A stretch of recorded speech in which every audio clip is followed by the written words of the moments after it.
Yaradılış 5-ci fəsil. Adəmdən Nuha qədər olan nəsillər. Adəmin nəsil tarixçəsi belədir. Allah insanı yaradanda onu öz bənzərinə görə yaratdı. Allah onları kişi və qadın olaraq yaratdı.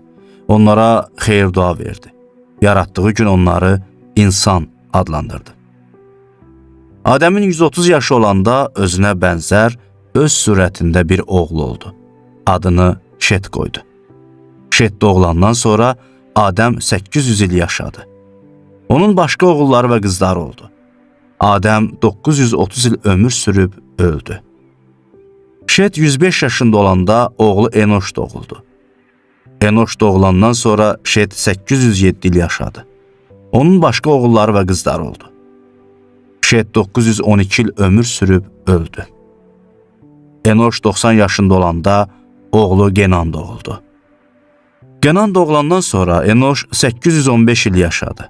Onun başqa oğulları və qızları oldu. Enoş 905 il ömür sürüb öldü. Genan 70 yaşında olanda oğlu Mahalalel doğuldu.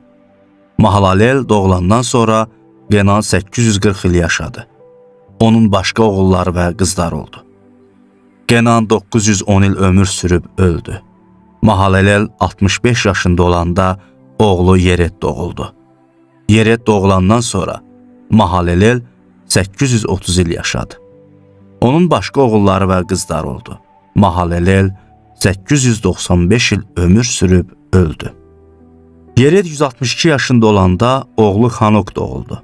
Hanok doğulandan sonra Yered 800 il yaşadı. Onun başqa oğulları və qızları oldu. Yered 962 il ömür sürüb öldü. Hanok 65 yaşında olanda oğlu Metuşelah doğuldu. Metuşelah doğulandan sonra Hanok 300 il Allahla bir yol getdi. Onun başqa oğulları və qızları oldu. Hanok 365 il yaşadı. O Allahla bir yol getdi.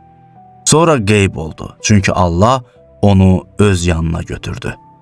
Metuşelah 187 yaşında olanda oğlu Lemek doğuldu. Lemek doğulandan sonra Metuşelah 782 il yaşadı. Onun başqa oğulları və qızları oldu. Metuşelah 969 il ömür sürüb öldü. Lemek 182 yaşında olanda bir oğlu doğuldu.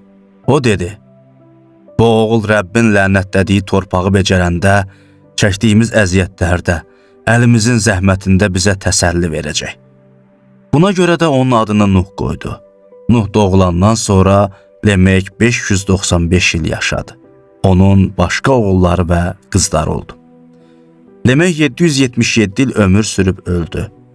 Nuh 500 yaşında olanda Sam, Ham və Yafəs adında oğullar oldu.